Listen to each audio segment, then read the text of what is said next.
Maraming Pilipino ang lumaki sa relihiyon, sa mabuting gawa, sa tradisyon, pero parang nagtataka pa rin tayo, okay ba ako kay God? Tanggap ba niya ako?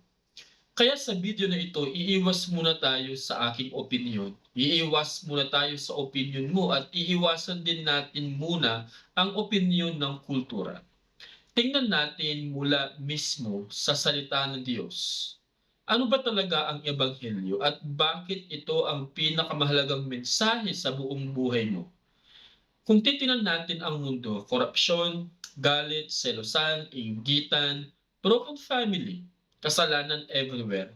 Hindi lang ito problema ng lipunan, ito ay problema ng puso. Ayon sa Biblia, in Jeremiah chapter 17 verse 9, the heart is deceitful above all things and desperately wicked. Kung tayo ay magiging tapat, if we are going to be honest, alam natin ito. Alam natin na kahit anong pilit natin na maging mabait, magiging mayabang pa rin tayo. Minsan, tayo ay sobrang selfish. Madali tayong magalit, madaling mainggit, madaling magtanim ng sama ng loob. Hindi natin kayang linisin ang sarili natin. Pero ito talaga ang tensyon. Si God ay sobrang banal, si God ay sobrang perfect at si God, He is a just God.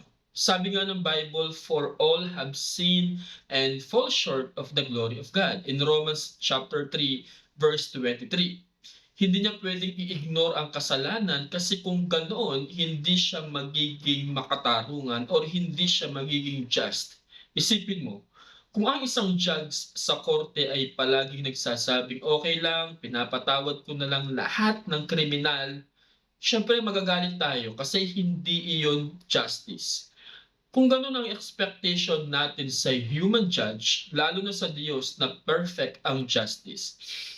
Dahil sa kasalanan, ang tao ay hiwalay sa Diyos. Hindi dahil sa masama si God, kundi dahil masama ang puso natin at hindi natin siya kayang abutin.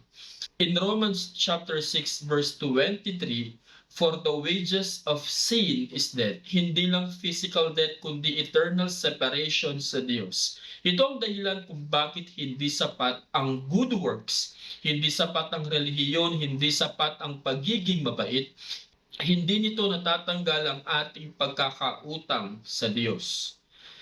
Pero dito papasok ang kabutihan ng Diyos. Gusto niyang iligtas ang mga makasalanan tulad natin.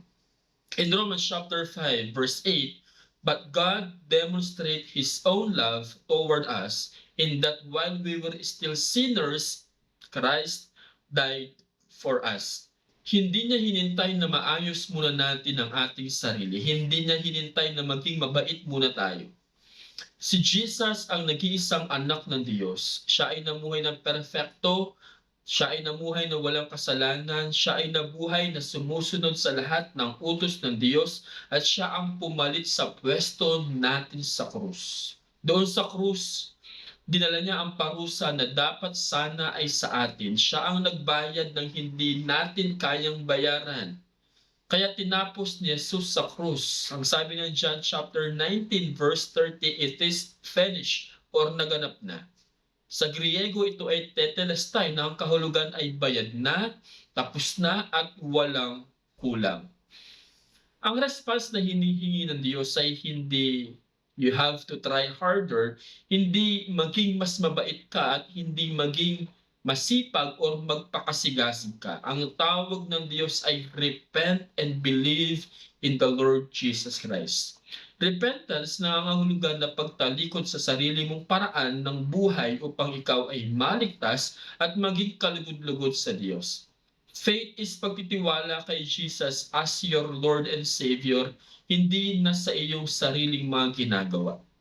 In Acts chapter 16 verse 31, believe on the Lord Jesus Christ and you will be safe. Hindi sinabing believe plus good works. Hindi sinabing believe plus religion. Hindi niya sinabing believe plus tradition.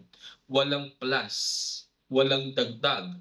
Si Jesus lamang. Kapag tunay kang lumapit kay Jesus, hindi perfect faith, hindi rin perfect life, pero tunay na paglapit na pagpapasakop sa Kanya. Ito ang pangako. Pinapatawad ka, ginagawa kang anak ng Diyos, binibigyan ka ng bagong puso, binabago ang buhay mo at may buhay na walang hanggan. In John chapter 1 verse 12, to all who received him, he gave the right to become the children of God.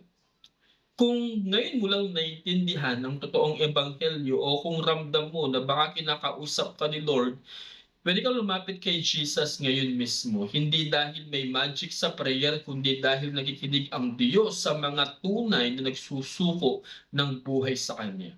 Kung gusto mong maintindihan o may gusto kang itanong, i-comment mo lang sa baba. Gusto kong matulungan kita.